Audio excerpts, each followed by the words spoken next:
Now let's turn to the National Press Secretary for the Trump campaign, Caroline Leavitt. Caroline, good to see you. Representatives, as you well know, Caroline, today passed with a rather large margin a bill that would effectively ban TikTok. If that bill were to reach President Trump, should he be reelected, would he sign it?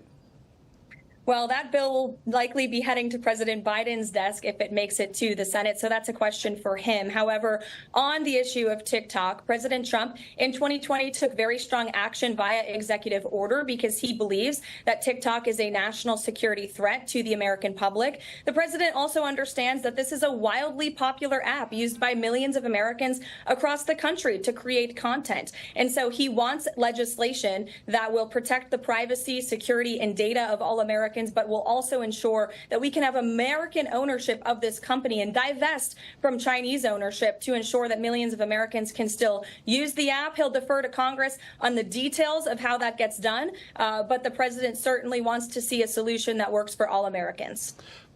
But just to be clear, if he were president and this bill were before him, would he or would he not sign it?